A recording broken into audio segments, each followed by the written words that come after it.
see Darshan television.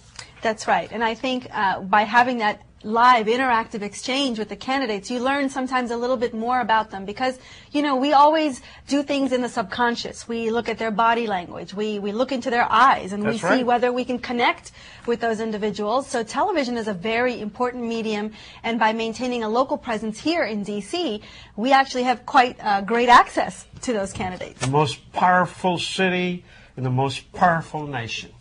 India shares quite a big border with China. Yes. And a lot of that border is along the Himalayan range, so it's very high and it's tough to really build roads and bridges and tunnels there.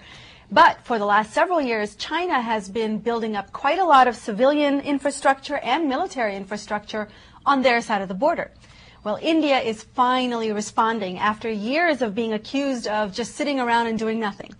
It is actually digging under the Himalayan range to construct the first tunnel under the Rohtang Pass. The Rohtang Pass in India is a white-knuckle road. It's one of the highest in the world, and Rohtang actually means pile of corpses, which I thought was funny in the Tibetan language. That's because so many people die there every year trying to cross that point in the mountains. Well, India is finally trying to tackle that by digging a tunnel, and it's going to be a very ambitious project, but the fact is they're trying to match China and its efforts for regional and global power by building and bolstering airstrips and army posts along that border. So this is part of a strategic effort. And, you know, I just found this to be a good story because so often we talk about India's inability to get things done on the infrastructure front. Well, here is a very challenging project that we're about to embark on. Well, I'm glad they're doing it because, you know, that border is in dispute. China wants portions of what India considers their land. That's right. So it's kind of interesting, but we certainly hope it does not become that LOC line where they have a lot of problem in Pakistan. Well, you know, speaking of Pakistan, what the story talks about is how, to some degree, you know, the unrest on the Pakistan border with India is actually quieting down a little bit. You know, there's been some easing of tensions, and in fact, you know, they do a very elaborate ceremony every sundown when they take the flags down. And it used That's to in be, Amritsar, yeah. It used to be I a was very there. It's funny. It's like peacock showing its colors.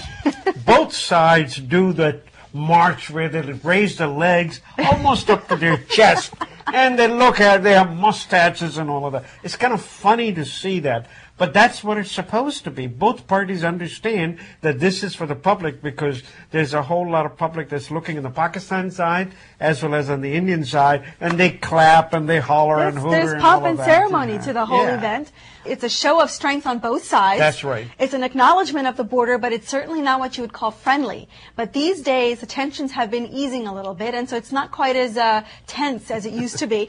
But along the China border with India, things are actually quite unstable. So this is India's way to just shore up, make sure that that border is protected, and that China also gets the message that we are there and we're going to protect that border from India's perspective. But, you know, I'm happy to see stories like this make it out there because India is capable, and I hope they get this project done so they can show the world that they are. We're rooting for the Commonwealth Games to be held. That's right. Folks, the world of cinema has gone global. Did you know that the film Avatar, it grossed $700 million here in the United States, $2 billion from all around the world? There are many movies, for instance, they have Mission Impossible or Harry Potter or The Lord of Rings. They are all big movies, and 68% of the take is in the foreign countries. So nowadays, when the producers and the studios think of making a film, the first thing they want to do is not something that's local. For instance, the movie Anchorman is actually a comedy only Americans can understand. Will Ferrell, I mean, it's Saturday Night Live humor, it's slapstick, so not everyone gets it. But it doesn't go very well in other countries, so they told Will Ferrell and Steve Carell, no, we're not going to make a sequel to that. But certainly the movies like The Dark Knight, Harry Potter and the Goblet of Fire, Alice in Wonderland, these are the movies that really sell. And I want to tell you how it has changed in the foreign countries. For instance, China, they want to put in 35,000 cinema halls across the country. And they will need films. These are cinemaplexes, 8 or 10 films going at the same time. So they need film. And of course, with the technology where it is, these subtitles are very nice, and it can be done in any language. But I think there's a couple of reasons why this is true. One, you have burgeoning economies in India, in China, where you have a young population that has money. Yeah. For the first time, it's disposable money, and they like to shop. They like to have the American experience of shopping in large malls and in these very large multiplexes. But I think there's a secondary reason. Think about it. These movies are now going to be packaged and available on your PDA, your smartphone, your cell phones. There's a lot more opportunity to sell these things on your handheld devices now, as opposed to you having to go to a movie theater. So think of the opportunity. You have 1 billion potential users in India and China who could consume these movies right on their telephone. That's so true.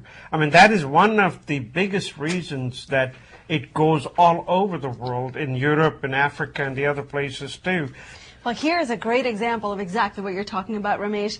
My Name is Khan is a Bollywood movie that came out earlier this year and was made a big splash globally.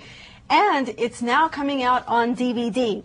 On August 10th, and coinciding closely with India's Independence Day, the DVD is being released, not just in your stores, but on Amazon.com. My Name is Khan was an important movie in that it was really one of the first to highlight the fact that your name can be a source of issue when you're trying to navigate in a new space, in a new world. The August 10th release is from 20th Century Fox Home Entertainment, and it, of course, stars two